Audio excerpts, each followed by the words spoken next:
Hello students, I am Samir Nagar. Today we'll start continuity and differentiability. As name suggests, continuity मतलब कोई ऐसी चीज होनी चाहिए, ऐसा फंक्शन होना चाहिए जो कंटिन्यूअस हो। अब कंटिन्यूअस का क्या मतलब है ये हम समझने की कोशिश करेंगे। एग्जांपल लेते हैं। Suppose f x equals to 3 for x less than 0 and 4 for x greater than equal to 0। ये हमारा एक फंक्शन है एफ एक्स जो इस तरह से डिफाइंड है। इसका अगर हम ग्राफ बनाना चाहें, ये हमारा हो जाएगा वाई एक्सिस, ये हमारा हो जाएगा एक्स एक्सिस। एक्स से बड़ी वैल्यू पे और जीरो पे, सॉरी जीरो से बड़ी वैल्यू पे और जीरो पे फंक्शन की वैल्यू है हमारी 4। सपोज ये वाला पॉइंट है हमारा 4, इस तरह से कुछ होगा, कांस्टेंट वैल्यू है। और दूसरा एक्स से छोटी वैल्यू पे, मतलब जब एक्स नेगेटिव है हमारे फंक्शन की वैल्यू है 3 एक्सेप्ट इक्वल टू 0। तो सपोज यहाँ पे हमारा y इक्वल टू 3, इस तरह से सर्कल होगा और उसके बाद ये नेगेटिव वैल्यू। अगर हम इस फंक्शन को एनालाइज करें, सपोज इस पार्ट को अगर मैं एनालाइज करता हूं, इस पार्ट को जूम करके देखता हूं। सपोज यहाँ पे मेरी x की वैल्यू है -3 और यहाँ पे मेरी x की वैल्यू है -2। ना इस पार्ट को अगर मैं जूम करके देखता हूं इस तरह से, ये मेरी इस तरह से कुछ लाइन होगी, यहाँ पे कहीं -3 होगा और यहाँ पे कहीं -2 होगा। बीच में कहीं मेरी वैल्यूज रही होगी -2.5 और ये सपोज -2.55 और ये -2.56। सो ये जो वैल्यूज हैं -2.55 एंड -2.56, तो -2.5 के जस्ट बगल में, मतलब जस्ट नेबर में इसकी जो फंक्शन की वैल्यू है वो सेम है जैसी -2.55 पे। सिमिलरली इधर कुछ वैल्यू रही होगी -2.54। तो लेफ्ट हैंड साइड पे भी जो नेबर है -2.5 का, one of the nearest neighbour, उस पे भी जो फंक्शन की वैल्यू है वो सेम है। तो इस तरह के जो फंक्शन होते हैं उन्हें हम कहते हैं कंटिन्यूअस फंक्शन। जैसे यहाँ पे जस्ट नेबर में, मतलब अगर मैं कहूं limit x, limit f x x tends to -2.5 equals to, अगर मेरी 3 ही है जैसा कि इस फंक्शन में हमको देखने को मिल रही है, which is equals to function value at -2.5, तो मैं कहता हूं फंक्शन मेरा कंटिन्यूअस है। मतलब जस्ट नेबर में सेम वैल्यूज है जो उस पॉइंट पे है फंक्शन की।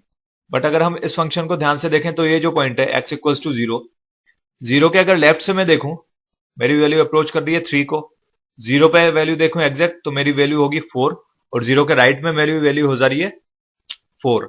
मतलब अगर मैं इस तरह से लिख सकता हूं इसे, f -2 point, sorry f 0 minus, मतलब 0 के नेगेटिव से, equals to, it will be x। क्योंकि एग्जैक्ट वैल्यू डिफाइन नहीं है, लिमिट लेनी पड़ेगी हमें। Limit f x, limit x tends to 0 minus f x equals to 3, limit x approaches to 0 plus fx equals to 4 and function value at this point, that is f0 equals to 4। यहां पे left hand से मेरा function किसी और value को approach कर रहा है, राइट हैंड से किसी और वैल्यू को अप्रोच कर रहा है, और मेरी फंक्शन की वैल्यू 4 है जो कि लेफ्ट हैंड लिमिट को मैच नहीं करती। तो इस तरह की जब कंडीशन आती है तो हमारा फंक्शन डिसकंटिन्यूस हो जाता है, मतलब ज्योमेट्रिकली ग्राफिकली एक ब्रेक सा आ जाता है उस फंक्शन पे, जैसा भी यहां पे हम देख रहे हैं। बट अगर ऐसा होता, सपोज कोई फंक्शन लाइक एक कांस्टेंट फंक्शन ही ले लेते हैं, f x equals to 4 for all x epsilon R, तो इसका जो ग्राफ बनेगा वो कुछ इस तरह से होगा। सपोज ये मेरी 4। अब यहां पे अगर मैं 0 पे फंक्शन की वैल्यू देखूं, f0 इक्वल्स टू मेरा 4 है। लेफ्ट हैंड लिमिट देखूं वो भी 4 है at x equals to 0। Left hand limit x equals to 0 पे वो भी क्या है 4, और RHL मतलब right hand limit x equals to 0 पे वो भी मेरी है 4। तो इस तरह की जब कंडीशन आती है, जब लिमिट और फंक्शन वैल्यू सेम होती है किसी पॉइंट के लिए, तो हमारा फंक्शन कंटिन्यूअस हो जाता है ज्योमेट्रिकली, वहां कोई ब्रेक नहीं होता। मतलब अगर मैं इस फंक्शन का ग्राफ ड्रॉ करना चाहूं इस पर्टिकुलर पॉइंट के आसपास, तो बिना मार्कर उठाए, बिना पेन उठाए मैं इसको ड्रॉ कर सकता हूं। सो इसी से रिलेटेड हमारी पहली थ्योरम है, पहली डेफिनेशन है, definition 1। Let us suppose f is a real function we can say f is a real function on a subset of real numbers. f मेरा एक रियल फंक्शन है जो रियल नंबर्स के सबसेट पे define है किसी particular values के लिए x की, and let c be a point in the domain of f, in the domain of f, और इन दी वैल्यू या x की उस सबसेट में जो वैल्यू है उनमें से किसी भी एक वैल्यू पे मेरा c एक पॉइंट है, then f is continuous at c if, okay, then f is continuous at c if, जैसा कि मैंने पहले देखा, कोई सपोज f मेरा एक रियल फंक्शन है, this will be like this, f मेरा एक रियल फंक्शन है on a subset of real numbers और c उस सबसेट का एक पॉइंट है। अगर मैं चाहता हूं मेरा फंक्शन उस c पे उस पर्टिकुलर x की वैल्यू पे कंटिन्यूअस हो, तो इसके लिए जो कंडीशन होगी वो होगी limit x tends to c f x equals to fc, it will be fc। f मेरा कोई फंक्शन है, रियल फंक्शन, जो कि रियल नंबर्स के सबसेट पे डिफाइन है, उसकी डोमेन है रियल नंबर्स या उसका कोई सबसेट। अगर मैं चाहता हूं मेरा ये function x equals to c, जो कि c पॉइंट उसकी डोमेन में है, उस पर कंटिन्यूअस हो, तो उसके लिए कंडीशन है limit x approaches to c fx equals to fc।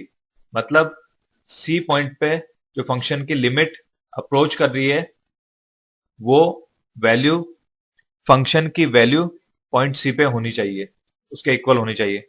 मतलब सपोज कोई फंक्शन है fx, x इक्वल्स टू 2 पे इसकी वैल्यू है 4, तो जब मैं लिमिट निकालू इस फंक्शन की एज x अप्रोचेस टू 2 और ये भी इक्वल आ जाए 4 के, तो मैं कहूंगा ये मेरा फंक्शन जो है ये कंटिन्यूअस है।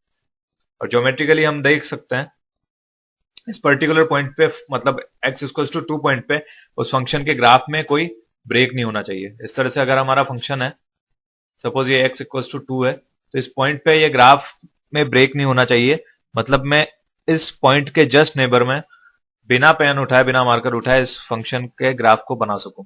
इस तरह का फंक्शन मेरा कंटिन्यूअस फंक्शन हो जाएगा। तो कुछ एग्जांपल्स लेते हैं। ओके, सपोज हमें कोई फंक्शन दे रखा है fx is equals to 2x plus 3। इस फंक्शन की कंटिन्यूटी पे हमें कमेंट करना है at x equals to 1। We have to check the continuity of this function at x equals to 1। हमें चेक करना है ये फंक्शन x इक्वल्स टू 1 पे कंटिन्यूअस है या नहीं है।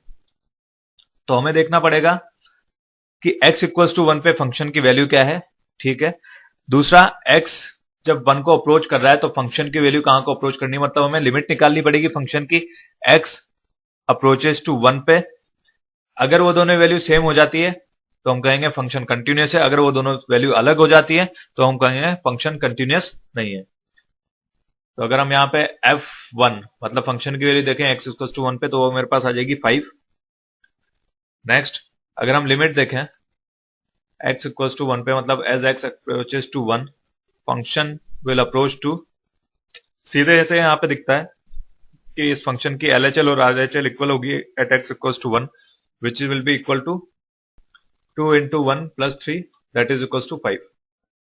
तो यहां से मैं रिजल्ट लिख सकता हूं that limit x approaches to 1 fx is equals to f1 is equals to 5। मतलब x इक्वल्स टू 1 पे जो मेरी फंक्शन की वैल्यू है वो लिमिट के इक्वल है x इक्वल्स टू 1 पे, तो मैं यहां से कमेंट कर सकता हूं कि ये फंक्शन x इक्वल्स टू 1 पे कंटिन्यूअस है। So hence we can say that f is continuous at x is equals to 1। Next example लेते हैं। सपोज कोई फंक्शन है fx equals to x square. हमें चेक करना है ये फंक्शन x इक्वल्स टू 0 पे कंटिन्यूअस होगा या नहीं। अब ये भी एकदम इजी सा एग्जांपल है, पिछले एग्जांपल की तरह से देख सकते हैं। इसकी जो लिमिट होगी x टेंड्स टू 0 पे x square, it will be equals to 0, और 0 पे इस फंक्शन की वैल्यू भी हो रही है 0। तो हम डायरेक्टली कमेंट कर सकते हैं ये फंक्शन कंटिन्यूअस है x इक्वल्स टू 0 पे, at x equals to 0। Next example लेते हैं। ना सपोज मेरा फंक्शन पीस वाइज डिफाइन है, मेरा कोई फंक्शन डिफाइन है एफ एक्स क्यूब प्लस 3, कहां से कहां तक, जब x 0 के इक्वल नहीं है और x इक्वल टू 0 पे मेरी फंक्शन की वैल्यू डिफाइन है 1। अब मुझे चेक करना है ये फंक्शन x इक्वल्स टू 0 पे कंटिन्यूअस है या नहीं है। अगर मैं लिमिट निकालूं इस फंक्शन की LHL, मतलब जब 0 से लेफ्ट 0 के लेफ्ट से जब टेंड करेगा मेरा फंक्शन, उस पे जो मेरी वैल्यू हो जाएगी फंक्शन की हो जाएगी f of 0 minus that is approximately equal to 0, तो 0 plus 3 it will be equal to 3। Similarly RHL भी मेरी हो जाएगी यहाँ पे 3, तो मेरी लिमिट जो निकल के आएगी फंक्शन की as x approaches to 0 it will be equals to, अब अगर मैं फंक्शन वैल्यू देखूं एफ एक्स इक्वल्स टू 1 पे it will be equals to, sorry x equals to 0 पे it will be equals to 1। तो यहाँ पे जो मेरी लिमिट है x इक्वल्स टू 0 पे is not equal to value of function at f equals to 0, sorry f x equals to 0 at x equals to 0। तो मैं यहाँ पे नहीं कह सकता कि ये फंक्शन कंटिन्यूअस है, in fact this function is discontinuous. इसका मैं ग्राफ भी देख सकता हूं। सपोज ये मेरा y एक्सिस है और ये मेरा x एक्सिस है। एक्स क्यूब का हम ग्राफ जानते हैं, कुछ इस तरह का होता है नॉर्मल, अगर हम देखें इस तरह का। ओके, अब उसमें प्लस 3 ऐड कर दिया तो मेरा ग्राफ 3 से शिफ्ट हो जाएगा ऊपर की तरफ, तो ग्राफ कुछ इस तरह का आ जाएगा मेरा एक्स क्यूब का। इस तरीके से कुछ वैल्यू वेरी कर रही होगी। सपोज ये पॉइंट है मेरा 3 पे फंक्शन डिफाइन नहीं है, इसलिए यहां पे हम इस तरह से सर्कल मार्क करेंगे, इस तरह से, मतलब यहाँ पे फंक्शन की वैल्यू हमारी 3 के इक्वल नहीं है, और यहाँ पे फंक्शन की वैल्यू अगर मैं देखूंगा तो वो होगी मेरी 1। तो ये जो पॉइंट है x इक्वल्स टू 0, यहाँ पे मेरा ब्रेक आ गया फंक्शन में। लेफ्ट हैंड से ये 3 को टेंड कर रहा था, राइट हैंड से ये 3 को टेंड कर रहा था, लेकिन एग्जैक्ट वैल्यू जो है फंक्शन की वो है ये 1, यहाँ पे 1। तो यहाँ पे ब्रेक आ गया, तो ये फंक्शन मेरा कंटिन्यूअस नहीं होगा, ये फंक्शन मेरा डिसकंटिन्यूअस हो जाएगा।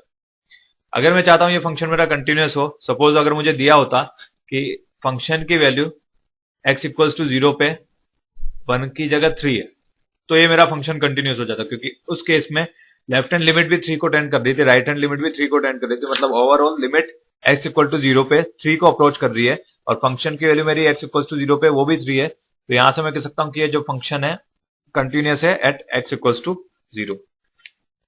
नाउ डेफिनेशन 2, ओके, थोड़ी सी स्पेस बाकी है, और वी कैन से थ्योरम 2।